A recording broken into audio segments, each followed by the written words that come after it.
How we doing, everybody? Hola, Welcome to another episode of Get Jiggy With It. I'm Mo. I'm Adri. And what are we doing today? We're doing top 25 games of all time, and this part is going to be from the 10th to the 6th. 10 to the 6. Hey, Adri said my part, but there we go. That is 10 to the 6. If you want to watch the other videos, go back, check them out, playlist, then come back to this to see the 10 to the 6. Or just put pause. Don't leave this video because YouTube doesn't like it if you leave the video. So keep this one here, open a new tab, go watch the other ones, and then come back and watch this one. Are you done? We'll wait. Okay, thanks for coming back. So we are going to start with number 10. So number 10 for me actually was on my list last year. It was number 2 last year. Last year we only did our top 10. So it did fall quite a bit, but that must mean that a lot of good new games must have come out for us. And that is Clank, a deck building adventure, or Clank. So Clank is one of our favorite games. We enjoy Clank. We've got all the expansions. We did get the Clank Catacombs in, which is the newest version of Clank. So we're excited to play that. Also excited to play probably in space one day, maybe. I've heard technically Catacombs is better than space, but space is a different theme, which Adri might like better. Who knows? But with Clank, it is a deck building game. You are basically trying to traverse this underground area to try to get a bunch of artifacts. You're basically grave robbing, and you're trying to get a bunch of artifacts. There's a couple expansions that change what you do, but it's pretty much the same thing. You're trying to get cards. By playing cards, you're gonna have points, you're gonna have attack, or you're gonna have walk. Walk is gonna allow you, of course, to move through the map. Attack is gonna allow you to attack bad guys that show up in the market row, or the goblin. Poor little goblin. He just gets smacked around all the time because he's worth 1 point, or 1 coin. Or you're going to have points that you can use to buy cards out of the market row to try to help improve your deck. Now, while you're playing the cards, some of the cards are not so good. You're kind of a clumsy robber, and you're going to make what's called Clank. Clank goes into a central pool, and every so often, the mean old dragon is going to wake up, and he's going to pull those Clank cubes. Things are going to happen. And that's the point of the game. You got a certain amount of hit points. You want to try to get as much of the goods as you can. Try to build up your deck to be more efficient. Get rid of old cards, add new cards, and then hightail it out of the depths to the way you can escape and hopefully get full points, or at least make it to the surface so somebody can find your, half burnt body from the dragon on the outside. Really like Clank. It is the first deck building game we played, which is probably a good thing because it allowed us to, 1, play deck building, but 2, it had a board game. I think if it didn't have that board, it would have felt weird. Like I don't think we could have ever played, what's the big deck building? Dominion. I just don't think we would play that. It's just a bunch of cards as a deck building game. There are other just card deck building games that we've played which aren't as bad now because we experienced this first. Yeah. Right? So really enjoy Clank, good entry level. The different expansions add a lot of variety to the game. There's also the adventuring party. So if you've watched the previous videos, I like asymmetric powers. I like variety. I like things to change. So by having all the expansions and then the adventuring party, which gives everybody a unique starting deck, it makes it so much fun. I think Catacombs is going to be on the list. And if it is, I'm just going to say the Clank system. When we do our reviews, we normally just combine it like Adri. One of hers, she had Villainous. It was both Villainous games. Ironically, they actually ranked 1 and 2. And we just combined them together. It was just worked out that way. I forgot where mine was. They didn't make my top 25. Sorry, Villainous. But yeah, Clank, the deck building adventure, is my number 10. Muy bien. My number 10 is Project L. Project L is a polynomial game.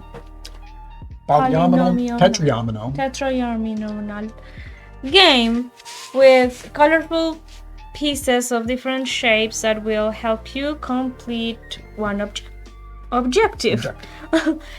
So what you're going to do is place them in a way that makes the shape that you have, like Tetris. Mm-hmm. I mean, similar to Tetris, but not exactly, but yeah, but kind of.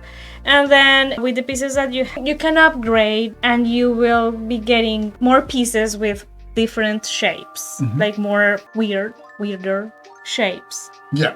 And Well, bigger, more like bigger, if you have different- a two-piece single line shape, you can upgrade that to a Bigger. three-piece L shape or something. Yeah. Those aren't the shapes, but That are L's. but I don't think it's just a 3. I think it's a per Tetris it'd be a 2x3. Is this one? There is a 1x1. I mean, no 1x1, 2x2. Was there? I don't remember. I think so. Yeah. It's colorful. It's very nice components. Tactile, yeah. Yeah, The tactile. little bits, the little chips. Now again, we've got Nice. the Kickstarter version. I don't know how much is difference between the Kickstarter and the regular in terms Oh, of that. really? I don't know. And Do I have unfortunately, the Kickstarter version of that? we have the Kickstarter version of most games we play. It's very nice. Will has a problem. It's a very fun little game, very abstract, puzzly. Adri likes her little puzzle games and trying to solve patterns and having objectives to complete because it gives her that focus. You need focus. Focus Yes, in your life. I do. But yeah, so that is your number No, that's my number 10. number 10. Project L. So my number 9, I believe, would have made my list last year, probably in my top 25. However, that means that this did go up because it is at number 9, and that is Sea of Legends. So something I've realized by doing this list is I like app-assisted games. Most board gamers don't, but we Upper what? are Upper app-assisted, meaning that there is an app that you play with the game. Yes, yes, yes. I think, we're newer to the hobby. So games, board games, having an app, not having an app, to me, it just seems like board games have apps because board games have had apps since we started playing games. I've played games in the past, so I know that they didn't always have apps, but I remember board games having DVDs. I remember board games having cassette tapes. Woo. So there's always been technology in board games. But I think the other thing is I like technology. I've always liked technology, and I used to play video games. So by having app-assisted games, it makes it more fun. So Sea of Legends, the app is to tell the story. It's a storytelling device. You are a pirate, and you have to go on an adventure. You have a lover and a nemesis, which also have stories. But at the same time, you're going to be fighting against 3 different factions on the board trying to get the most notoriety. So you can get notoriety in a bunch of different ways. You can get it by burying treasure. You can get it by killing the different factions on the board. You get it by completing your different storylines. So there's a bunch of different ways, different variety that you can get it. On your turn, you're going to be able to move, and then you're going to be able to take an action. If you go to a port, you might be able to search for clues of where there's buried treasure. You might be able to upgrade your ship, get more crew members, just a whole bunch of different things you can do on your turn. For me, I think the biggest thing is being able to go through and do that story, right? By having all the different factions and all the different characters in the 2 expansions, and then there's a 3rd expansion that we just backed on Kickstarter, so that'll be here soon. I think it just gives you a lot of variety, a lot of different ways to play. There's also some of the factions are just more complex than the others. So if you're looking for a challenge, we got it handed to us in the last gameplay that we played. Like, we just could not figure out how to get past the different armies that were out there. And because there's so many paths to victory, it opens up, everybody can play how they want. It's kind of sandboxy in that aspect that you can, if I don't really want to deal with the bad guys, I can make them fight each other, and I'm just going to go out and do my stories. I think that's what you like doing. You like going out and doing the stories more than fighting the bad guys. Me, I'm kind of a mix. I do a couple of the story, but then I'm like out there, I'm like, oh, I've just upgraded my ship. I got 5 crew members that have tons of power. I can flip all these around, roll 55 dice. Can I get them? Oh, I got a nemesis symbol and he's making me lose 25 strength. Now, it's not that bad, but I'm making up. But that's what you can do in this game. You get to roll lots of dice. I like lots of dice rolling games, I think, too. Even if they're bad rolls, it's just having a whole handful of dice and rolling them all is just fun. But that is my number 9, Sea of Legends. Muy bien, my number 9 is Merchant's Cove. Merchant's Cove? You don't say. I believe I might have talked about that in the last video. Yeah. I should go check it out. Maybe. Maybe. Check out. So in Merchant's Cove, you have different merchants. I mean, each player is going to have a different merchant that play very differently. And the purpose of this game is to collect goods, or create goods, so then you can sell them. So when you do that, you're going to be able to, I mean, when you select them and you create them and you keep them, and you're going to be able to place, what, adventurers? The adventurers in the boats. In the boats. So then when they are full, or well, it has When stages. they're full, they come in. They come into the port. And each port, there are 3, right? Each port has what type of goods you can sell. So there are big ones and there are small ones, and each big ones have one value, and small ones have other value. Yeah. So then you can sell those depending on the color that your adventurers are. Yeah. So I really like it because, again, it's different. You can choose your character and do different things. There are different things to do. So you have in the board, you place your miniature in the spot according to the action you want to take. Depending on their asymmetric powers, that could be anything from re-rolling your dice if you're doing the dice one, or pulling marbles out of a cauldron if you're doing the marble one. So it's very different, and you have to plan how you want to make your goods. Yes. And also it goes, what do you call this type here? It's a rondel, but it's more of a this one's more of a time type situation where each action costs time. Yeah. So it tells you in the board there also how much time it takes. So then you move your marker according to that, and then when you get to is it 12? Midnight, yeah. So I guess 12 in the afternoon. Shops are open for business at 12 noon. Then you finish your round. It's a very nice game. The sheep are 3D. 3D, yep. And it actually has like the holes to put the meeple there. So I think is very nice. Yeah, very deluxeified, little minis. The minis. Art by one of the artists we like. The art is beautiful. How do you say the artist's name in Italian? Micho. How do you say it in Spanish? Ay, Mico. Yeah, there we go. So you guys let us know how do you say it. It makes me think it is Italian. Alex from Board Game Co. says the Micho, and I would trust him because I would want to think that he had actually met him before, maybe. But for me, I see Mico more because you speak Spanish. Because I pretend to habla español. All right. So that is Adri's numero 9. Merchant's Cove. All right. So we're going to go on to my number 8. So my number 8 did fall down 2 spots from last year, and that is Everdell. So Everdell, if you haven't watched any of the streams for us in the last month, is a worker placement, tableau building, engine building, combo-tastic game. So on your turn, you are going to take your little workers. You're going to send them out to try to collect resources. You're going to use those resources to build cards. The cards are then going to give you some type of production, some type of points, something that you're working for. You are limited to a simple 15 by 15 area that you can put your cards in, or 15 cards total. And you're also limited by the number of workers because you're going to be playing through multiple seasons, and each season you will then be able to, at the end of each season, you'll then be able to get more workers or some type of benefit like activating your harvest cards, which may give you some more resources. And like most worker placements, you are restricted by the different locations and how many people can be at each one of the location. Each resource has a different value. So for example, wood is the least effective, it's the most abundant, and then you got pebbles, which are the most effective and unfortunately the least abundant, so it's harder to get. There's a lot of variability in the game. There's expansions, there's different objectives and challenges that you can switch in and out. There's standard objectives, or they call them events, where if you are the first person to have, for example, 4 green harvest cards, you can place one of your workers up there, collect that, get those points at the end of the game. Everything just works really well. Some of the expansions we like better than the others. You can go check out our video on our favorite Everdell expansions to see how we rank them all. But yeah, it's a really nice game. It's beautiful art, beautiful components. I would say my only gripe about the components is the same gripe I make every time.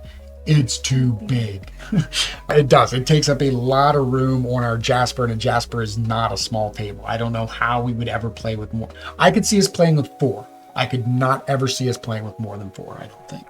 Even if we turn the board this way, or there.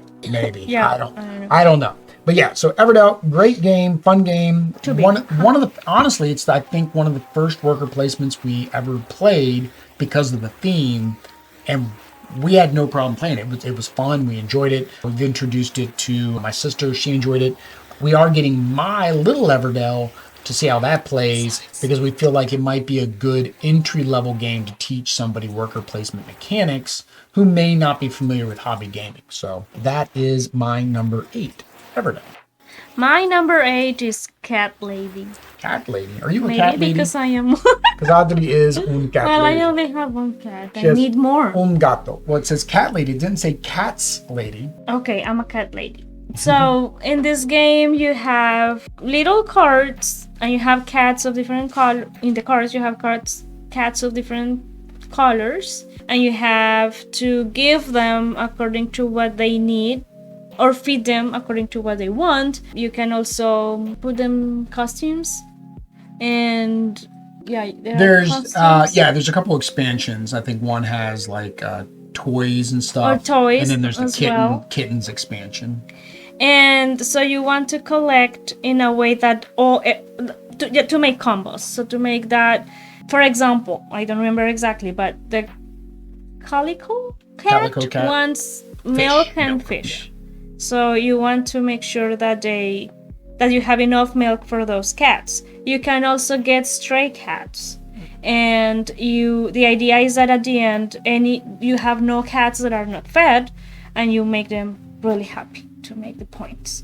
So and this one is another one of those grid-based games that Adri likes. If you've seen some of the previous videos, like Dragon Pet, Sobek 2-player, the cards are out in a common grid, and you're going to move this little cat meeple around to determine where you can take and where your opponent can take, right? So it's very much in that same vein. So you guys can kind of see a theme of Adri's likings. The pattern. The pattern. Go back and watch it a bit. The pattern. Yeah, Cat Lady is a fun little game. We do have Dog Lover. I've heard it's very similar, but maybe some of the kinks in Cat Lady's been worked out. So we'll have to definitely give that a try to see how it compares to Cat Lady, which was your number 8. Numero 8. All right. So my number 7, again, I believe it would have been on my, or no, it wouldn't have been on that. This was one of my new to me games. I think a lot of these in the top 10 are new to me games, which usually happens, right? You got the cult of the new, you got the freshness. It's the most recent in your mind, so you're more likely. But my number 7 is Dinosaur World. So Dinosaur World is the big brother to Dinosaur Island. We never played Dinosaur Island. I went all in and just went big with Dinosaur World. What you're trying to do is build out your dinosaur park.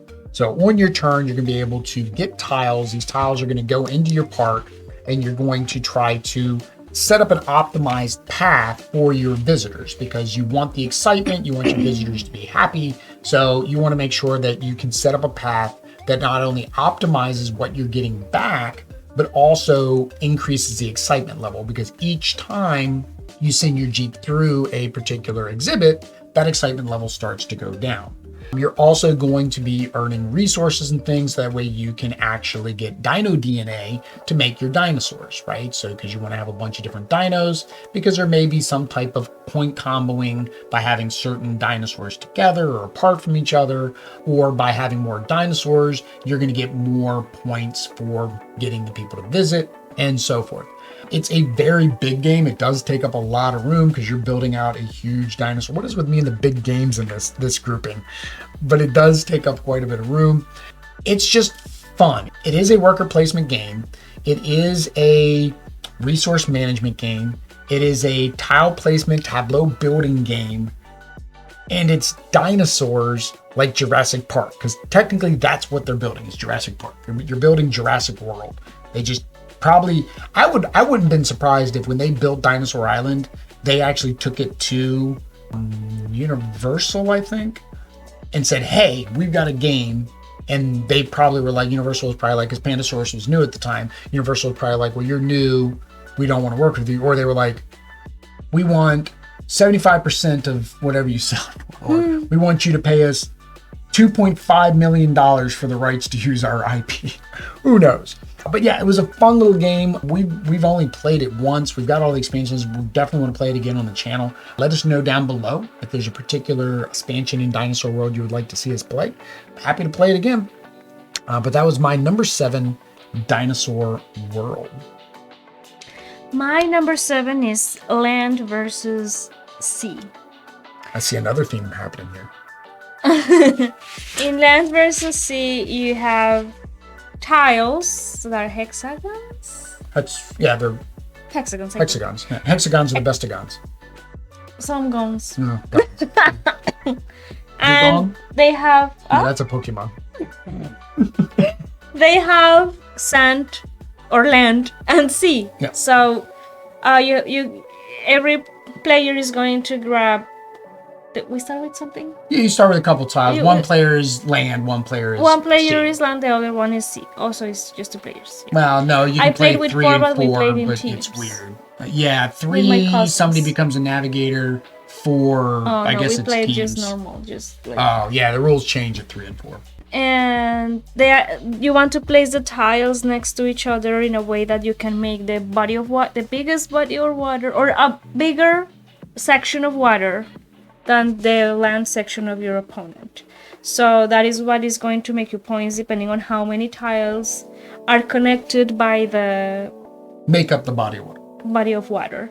In the expansion, you can make points as well by the caravan. That is, if you have tiles that have a caravan, or the Ships. Yeah, the ship's trying to deliver goods. Yeah, so it is, I think, a quick game. Is very fun. It is, I don't think it makes you think a lot, but you have to actually see where you can place, or you should place your tile in a way that you probably get another one that can connect, or that can close that if it is time for you to close it, and at the same time that you don't give more section of, or more either land or water to the opponent, so they make, because actually I like it because just one tile can make a big difference. Depending on how you place it, it can close something and make it a very small section, and give your opponent a huge advantage, or the other way. Because at the same time, you can also place a tile to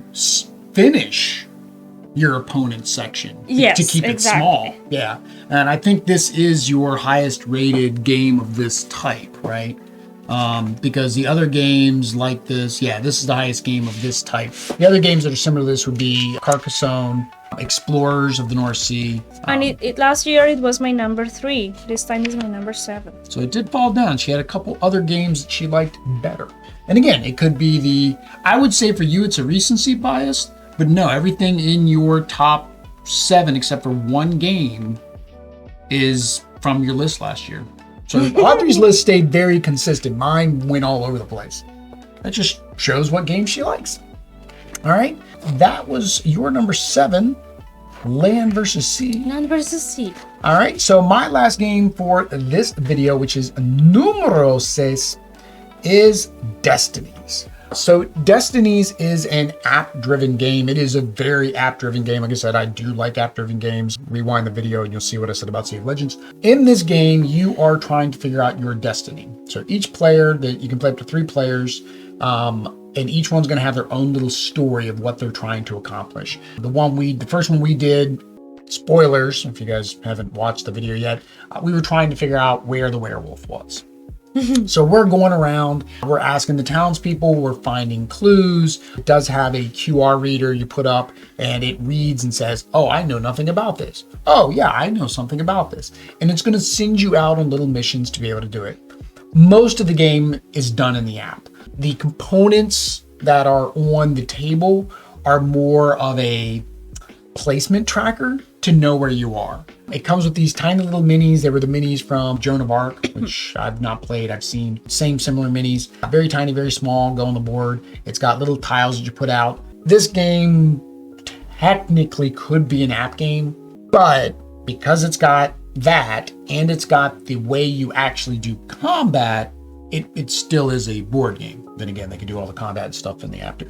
I digress. Maybe that's their next thing. They'll make this a fully app.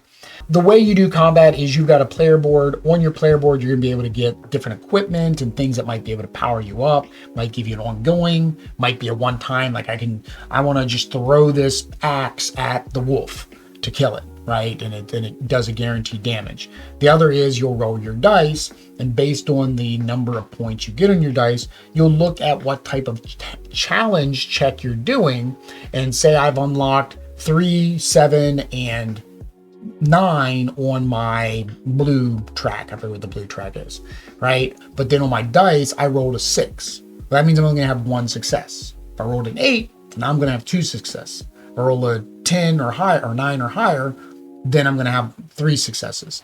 And depending on the difficulty of the challenge, you're going to need more successes. Oh, I'm looking under a mat for something? 1 success is probably enough. Oh, I'm trying to fend off a werewolf? I might need 3 successes. So again, dice rolling, we like. App, we like. The story and the narrative is great.